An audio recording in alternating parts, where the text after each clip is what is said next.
Eles disseram que os céus eram inocentes, mas e se nunca foram? E se a verdade por trás das nuvens esteve escondida por mais de 2000 anos, enterrada sob a poeira do próprio Coliseu? Hoje, estamos mergulhando em uma história que dobra as fronteiras do tempo, da ciência e da conspiração, a chocante conexão entre os modernos rastros químicos e as misteriosas manipulações climáticas da Roma Antiga. Por anos, as pessoas olharam para cima e se perguntaram sobre aquelas longas faixas brancas cortando o azul, rastros deixados por aviões que parecem persistir, se espalhando em véus nebulosos que mudam a forma como a luz do sol atinge a Terra. Alguns dizem que não é nada além de condensação. Outros afirmam que é controle químico, uma mão invisível moldando nossos céus, nossas colheitas, até mesmo nossas mentes. Mas e se essa obsessão por controlar o clima não for algo novo? E se os romanos, sim, aqueles mestres de aquedutos, guerra e império, foram os primeiros a transformar os céus em arma? O ano é 78 a.C. Roma é o coração pulsante do mundo antigo, suas legiões se estendendo por continentes, seus engenheiros moldando a própria natureza. Eles dominaram a água com aquedutos que se estendem por quilômetros, transportando vida através de desertos. Eles curvaram pedra em arcos que parecem desafiar a gravidade. Mas nos pergaminhos de certos textos romanos esquecidos, raramente discutidos por historiadores convencionais, há sussurros de outro tipo de domínio. Não sobre a terra, não sobre a água, mas sobre o céu. O naturalista romano Plínio, o Velho, escreveu uma vez que não há nada que a natureza faça que o homem não possa aprender a imitar. Para a maioria, isso era uma declaração de curiosidade, mas para outros, era uma declaração de intenção. Os romanos acreditavam que os deuses governavam o clima. Júpiter lançando raios, Netuno agitando tempestades. Mas e se os engenheiros de Roma quisessem destronar esses deuses? E se eles descobriram uma forma de imitar o poder divino usando algo muito mais terreno, química, calor e fumaça? De acordo com certas traduções de relatos militares antigos, as legiões romanas carregavam não apenas catapultas e espadas, mas um estranho tipo de aparelho celestial. Eles foram descritos como tigelas metálicas cheias de sais, óleos e pós, aquecidas até que o ar tremulasse acima delas. Testemunhas afirmaram que o céu mudava de cor durante batalhas, com névoas ou chuvas súbitas aparecendo do nada. A maioria dos historiadores descarta isso como metáfora ou exagero, mas aqueles que estudam o lado oculto da história, as histórias que os livros didáticos evitam, veem algo diferente. Um protótipo, um começo, avançando para o mundo moderno, onde jatos riscam o céu, deixando para trás rastros que se espalham em camadas leitosas. Muitos acreditam que esses são sinais de geoengenharia, tentativas de manipular padrões climáticos para resfriar o planeta ou controlar a agricultura. No entanto, poucos percebem que os mesmos princípios químicos são antigos. Os romanos experimentaram a semeadura de nuvens muito antes de essa expressão existir. Em rituais de templos, sacerdotes de Júpiter queimavam misturas de enxofre, salitre e óleos vegetais para invocar a chuva. Fazendeiros copiavam esses rituais, esperando acabar com secas. Alguns relatavam chuvas repentinas após as cerimônias. Coincidência? Ou a forma mais antiga de experimentação atmosférica? Uma tábua romana antiga encontrada perto de Pompeia contém uma inscrição curiosa. A fumaça sobe para apaziguar o céu. Quando ela engrossa, os campos bebem. Pode soar poético, mas cientistas modernos reconhecem algo estranhamente familiar. Quando você aquece certos minerais, especialmente aqueles contendo prata ou cobre, eles podem semear umidade nas nuvens, desencadeando chuva. A Roma antiga pode ter descoberto isso muito antes de nós, vendo isso não como ciência, mas como magia sagrada. Agora, imagine isso. Você é um general romano, preparando-se para a guerra. Você sabe que o exército inimigo depende de céus claros para marchar e lutar. Mas e se você pudesse invocar névoa para esconder suas legiões? E se pudesse trazer chuva para inundar suas rotas de suprimento? Em um império obcecado por controle, esse tipo de poder seria irresistível. Alguns registros descrevem generais realizando ritos para nublar os céus, antes de grandes batalhas. A Batalha de Filipos, por exemplo, teria começado sob uma escuridão súbita que confundiu ambos os lados. O historiador Cássio Dio escreveu que o céu se transformou em névoa, e o próprio ar parecia tremer. Foi apenas mau tempo. Ou Roma estava tocando o céu como um instrumento. Essa obsessão não terminou com a queda da República. Sob os imperadores, rituais climáticos tornaram-se ferramentas políticas. Quando a seca atingia, o próprio imperador aparecia no templo de Júpiter, queimando grandes quantidades de enxofre e incenso. A fumaça subia em espiral, não apenas como uma oferenda, mas como uma demonstração pública de poder. Para o povo, era divino. Para olhos modernos, parece manipulação atmosférica. A linha entre ritual e ciência era tênue, e Roma estava bem sobre ela. Arqueólogos recentemente desenterraram o que pode ser a pista mais convincente. Sob o Coliseu, a própria arena onde gladiadores lutavam e imperadores eram adorados, há uma rede de túneis e câmaras.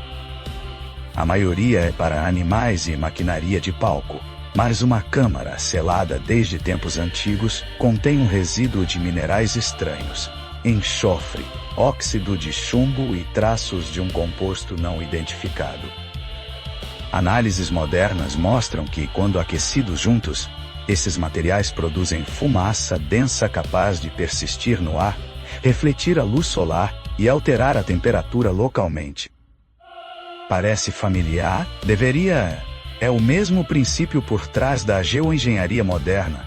Será que Roma não estava apenas entretendo as massas com sangue e espetáculo, mas conduzindo experimentos bem acima de suas cabeças? O Coliseu, afinal, era mais do que um estádio.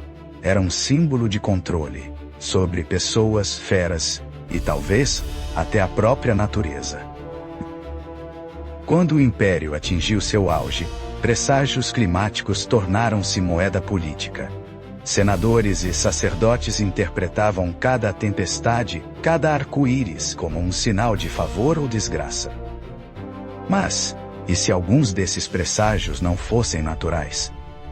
E se a elite do império usasse fumaça e vapor controlados para criar ilusões no céu, para inspirar temor, obediência ou medo? Imagine uma multidão na cidade olhando para cima e vendo nuvens se formando justo quando o imperador declara vitória. Para eles, é aprovação divina. Para nós, parece encenação. Propaganda atmosférica. E aqui é onde a história toma um rumo mais sombrio. Porque ao traçar o arco da história romana, da ascensão imparável à queda catastrófica, um padrão assustador emerge. À medida que Roma expandia seu alcance, sua obsessão por controle se aprofundava. Eles projetaram cidades, leis e até o clima. Mas quanto mais tentavam dominar a natureza, mais ela parecia se rebelar. Colheitas falhavam, rios secavam. Os céus escureciam. Foi apenas coincidência, ou os próprios experimentos de Roma se voltaram contra eles? Registros vulcânicos mostram que, por volta do terceiro século, o clima romano mudou drasticamente. Colheitas colapsaram, a fome se espalhou, e névoas estranhas foram relatadas sobre o Mediterrâneo.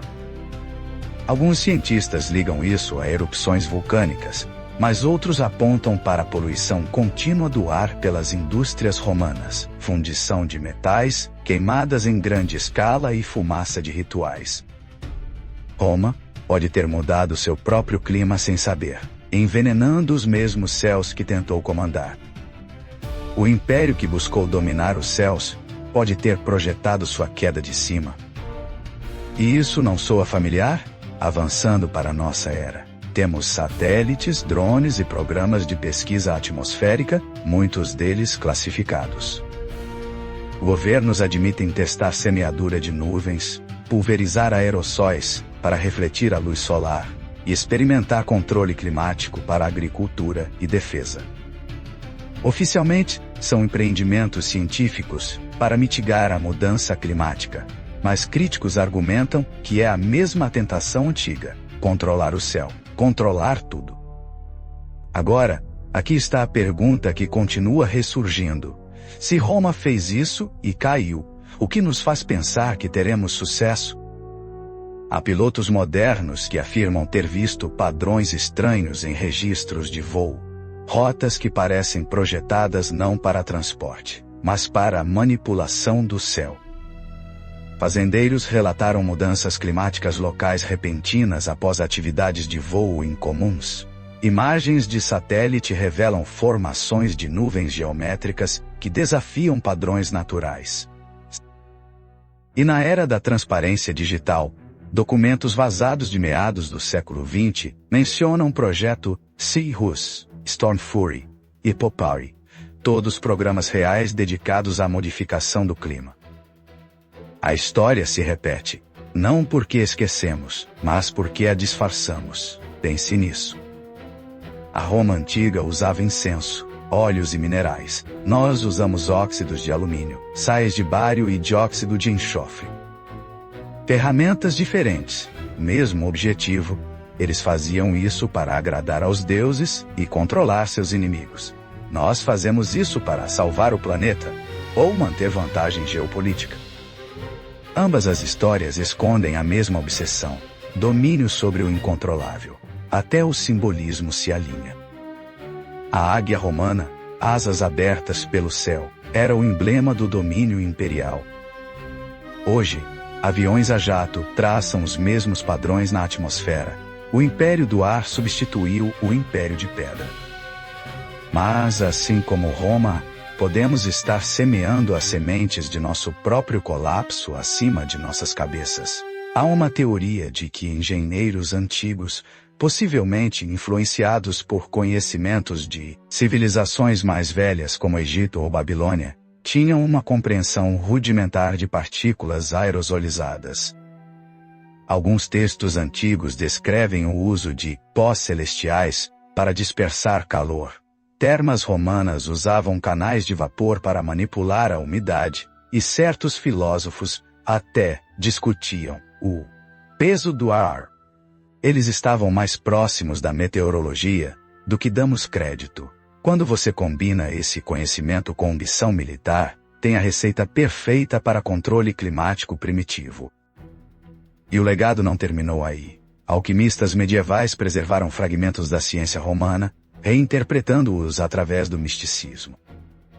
Algumas de suas receitas para elixir celestial correspondem às composições químicas de substâncias usadas em experimentos atmosféricos modernos. Em outras palavras, a cadeia de conhecimento nunca se rompeu, apenas foi para a clandestinidade, ressurgindo em diferentes eras com novos nomes.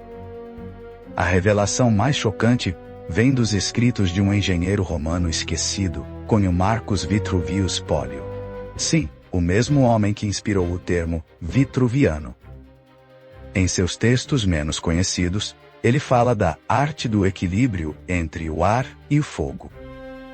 Ele descreve estruturas projetadas para liberar vapores controlados durante cerimônias e obras públicas.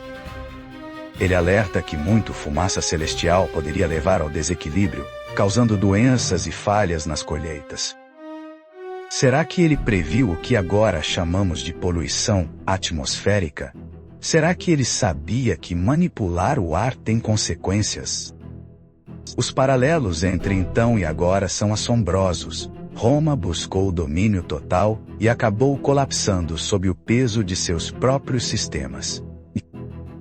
Nós também construímos impérios de tecnologia, tentando superar a natureza.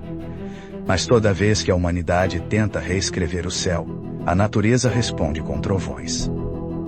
Olhe para nosso mundo moderno. Secas aparecem onde nunca existiram antes. Chuva cai em lençóis onde antes havia desertos. Recordes de temperatura são quebrados ano após ano. Alguns culpam carbono, outros sussurram sobre geoengenharia que deu errado. E em algum lugar sob esses sussurros está o eco da ambição romana, um império que quis controlar o céu e pagou o preço. A queda de Roma não foi apenas sobre política ou bárbaros, pode ter sido ambiental. Quando o ar se encheu de fumaça, quando as colheitas murcharam, quando doenças se espalharam, os deuses pareciam irritados. Mas talvez não fosse ira divina, talvez fosse feedback, a atmosfera reagindo contra séculos de interferência. Então, quando as pessoas hoje perguntam se os rastros químicos são reais, talvez estejam fazendo a pergunta errada. Talvez a verdadeira pergunta seja: os humanos já não tentaram mudar o céu? Da fumaça sagrada em templos aos rastros de condensação através de continentes, a história é a mesma. O céu se torna a tela para nosso desejo de controlar e o sinal de alerta de nossos limites. E aqui vai um pensamento final. O Coliseu ainda está de pé, seus arcos emoldurando o mesmo céu que os romanos outrora buscaram comandar.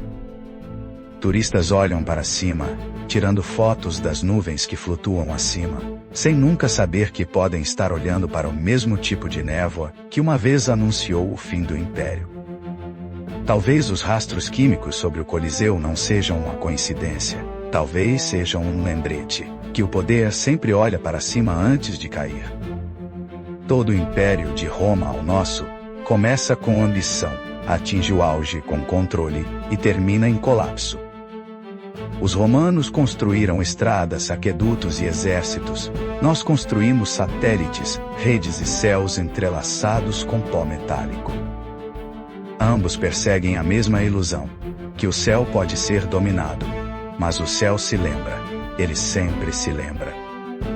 Quando as nuvens se acumulam sobre Roma, lançando suas longas sombras sobre a pedra quebrada do Coliseu, é como se a própria história exalasse, um aviso silencioso flutuando através do tempo.